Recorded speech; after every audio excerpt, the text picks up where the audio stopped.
Good morning बच्चों। इससे पहले के वीडियो में हम कनिष्क के सैनिक उपलब्धियों के विषय में अध्ययन कर चुके थे। अब आगे पहला पॉइंट सैनिक उपलब्धियां जो पहले पढ़ चुके थे। दूसरा बौद्ध धर्म का पोषक था कनिष्क। बौद्ध विद्वान अश्वघोष से प्रभावित होकर कनिष्क ने बौद्ध धर्म की दीक्षा ली थी। कनिष्क बौद्ध धर्म का प्रबल पोषक था।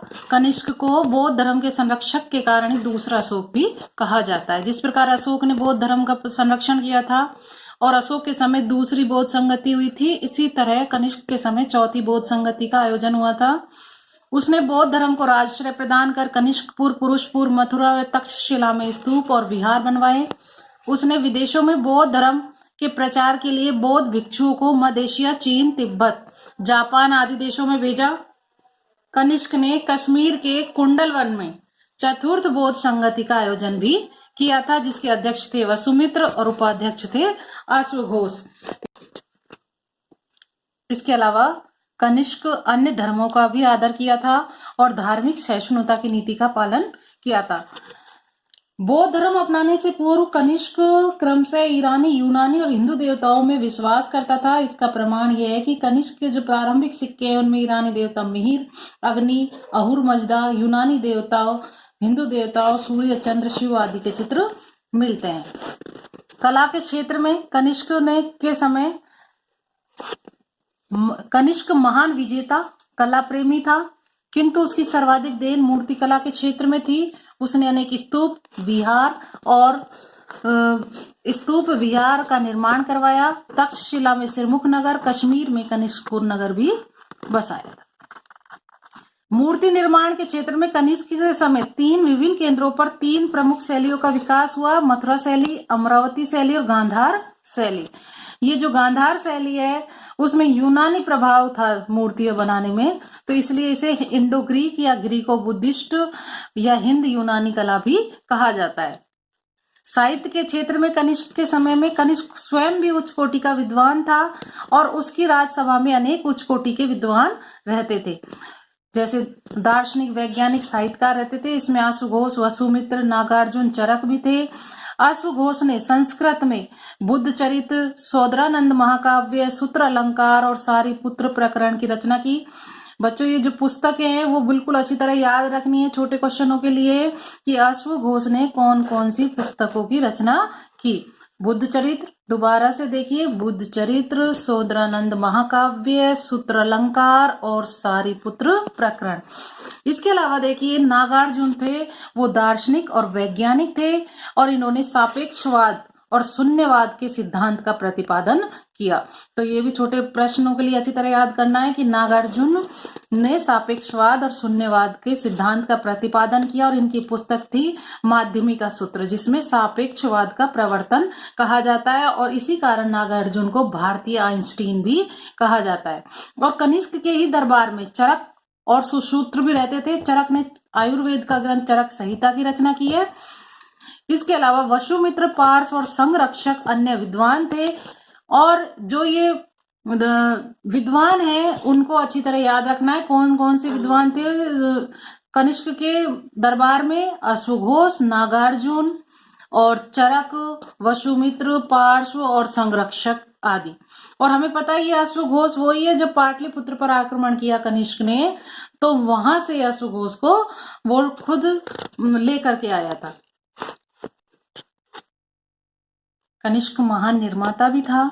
उसने मुख्य स्मारक और कलाकृतियां पेशावर में, जो कि पाकिस्तान है, मथुरा, कनिष्कपुर जो कि हमने पहले भी पढ़ा चुके हैं कि कनिष्कपुर कश्मीर में बसाया था, और तक्षशिला जो वर्तमान में पाकिस्तान में वहां पाई गई है। अगला पॉइंट पढ़ेंगे, विज्ञान और ज्योतिष के क्षेत्र में भी उन्नति हुई।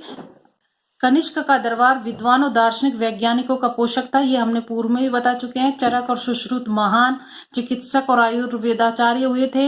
नागार्जुन महान वैज्ञानिक हैं जिन्होंने सापेक्षवाद का सिद्धांत प्रतिपादन किया और धातुओं से रोगों के निर्माण के लिए भी इन्होंने आविष्कार किया था, और पारे का आविष्कार भी नागार्जुन ने किया था। ये छोटे प्रश्नों के लिए हमें याद करना है अच्छी तरह। इस समय भारतीय ज्योतिष में भी नवीन सिद्धांतों की स्थापना हुई।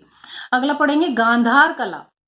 कुषाण काल में गांधार कला का विशेष मतलब अच्छी तरह प्रचलित हुई थी, गांधार शैली विकसित हुई थी, जो 50 ईसा पूर्व से लेकर के 500 ईस्वी तक चली। इसे हमने पहले भी बताया है, ग्रीको रोमन, ग्रीको बुद्धिस्ट या हिंद यूनानी कला भी कहा जाता है। इस पर यूनानी प्रभाव अधिक था, परंतु इसका विकास भारतीयों ने किया और गांधार प्रदेश जो वर्तमान में पाकिस्तान में विकसित होने के कारण गांधार शैली भी इसे कहा जाता है। इसके बारे में आगे हम पढ़ाएंगे थोड़ा गांधार शैली के विषय में। अब है अगला शक संवत। कनिष्क ने अपने राजरोहण के समय में 78 ईस्वी में एक नया संवत प्रचलित किया था, जिसे हम शक संवत कहते हैं, जो आज भी हमारे देश में प्रचलित है। इस प्रकार हम देखते हैं कि कनिष्क प्राचीन भारत का महानतम शासकों में से एक था। महान योद्धा, साम्राज्य निर्माता, कलाकार और विद्वानों का आश्रयदाता था और उसकी सैन्य सफलताओं के कारण उसे समुद्रगुप्त का अग्रगामी कहा जाता है। और हर्षवर्धन के समान वह बौद्ध धर्म का प्रचारक था और अशोक की तरह एक महान निर्माता भी था। इसी कारण कनिष्क की तुलना अशोक से की गई है। बौद्ध के प्रभाव से दोनों में महान परिवर्तन हुए। धर्म आचरण में कनिष्क हमें अशोक का स्मरण कराता है। बौद्ध धर्म में सुधार के लिए उसने अशोक की तरह बौद्ध संगति का आयोजन भी किया। ऐसा प्रतीत साक्ष्यों से प्रमाणित होता है कि लगभग 23 वर्ष तक शासन करने के पश्चात भी कनिष्क निरंतर युद्धरत रहा और इसी से तंग आकर के उसके सेनापतियों ने उनकी हत्या कर दी थी। अब हम आगे पढ़ेंगे कुषाण कालीन धर्म, व्यापार, वाणिज्य और समाज। तो कुषाण कालीन धर्म, इसमें कुषाण राजाओं ने अपनी तुलना देवताओं से की थी। जैसे देवता होते हैं ना, ऐसे उन्होंने देवपुत्र की उपाधि धारण की। वास्तव में इन विदेशी शासकों की सामाजिक स्वीकृति के लिए, भाई समाज में इनकी महत्ता स्थापित हो, इसके लिए इन्होंने धार्मिक स्वीकृति के लिए अपनी उपाधि देवताओं की धारण की। इनका सामाजिक जीवन पढ़ेंगे हम। दूसरा टॉपिक, सामाजिक जीवन उन्नत अवस्था में था, समृद्ध था समाज, महिलाओं को पर्याप्त स्वतंत्रता थी और उनके लिए घर में अलग कमरे होते थे। कपड़े जो पोशाक है वो अलग अलग क्षेत्र में अलग अलग है। सामान्यतः धोती बांधते थे पुरुष, कमर में फेटा लगाते थे, सिर पर रुमाल या साफा बांधते थे और जीवन अनेक गतिविधियों वाला बताया गया है। नाचने, गाने, वाद्य यंत्रों के उपयोग, नाटक, जादू टोने आदि का भी उल्लेख है। कुषाण कालीन व्यापार वाणिज्य पढ़ेंगे। कुषाण काल में आंतरिक और विदेशी व्यापार उन्नत अवस्था में था। स्थल एवं नदी मार्गों से आंतरिक व्यापार और समुद्री मार्गों के कारण विदेशी व्यापार की बहुत उन्नति हुई और इस समय जो भारत है वो संपन्न राष्ट्र बन गया था। और देखिए विभिन्न मार्ग, यानी स्थल मार्ग से पाटलिपुत्र, ताम्रलिप्ति, जो ये बची जो ताम्रलिप्ति जो बंदरगाह है वो पूर्वी तट का है। तो कई बार एग्जाम्स में आता है कि पूर्वी तट का बंदरगाह बताइए, तो ताम्रलिप्ति से जुड़ा हुआ था और वहां से जहाज बर्मा और श्रीलंका को जाते थे। वहीं से मध्य एशिया और पश्चिमी एशिया को भी विभिन्न मार्गों का विकास हुआ। रेशम मार्ग को हम नक्शे में देख सकते हैं, जो चीन से चलकर मध्य एशिया से होते हुए रोमन साम्राज्य तक पहुंचा था और इस रेशम मार्ग से भारत के व्यापारी दक्षिणी अरब और लाल सागर क्षेत्रों से जुड़ गए थे। रेशम मार्ग पर भी नियंत्रण कर लिया था कुषाणों ने। ये जो रेशम मार्ग है हमें चीन से लेकर के मध्य एशिया होते रोमन साम्राज्य तक जाता था, इस पर नियंत्रण कर लिया और ये कुषाणों की आय का बहुत बड़ा स्रोत था। निर्यात और आयात की वस्तुएं पढ़ेंगे। भारत से हाथी दांत का सामान, काली मिर्च, लौंग, मसाले, औषधियां, सूती व रेशमी कपड़े बड़ी मात्रा में रोम को निर्यात किए जाते थे और इसके स्थान पर सोना बड़ी मात्रा में भारत आता था। चीन और रोम के अतिरिक्त भारत का व्यापार बर्मा, जावा, सुमात्रा, चंपा आदि दक्षिण पूर्वी एशियाई देशों के साथ था।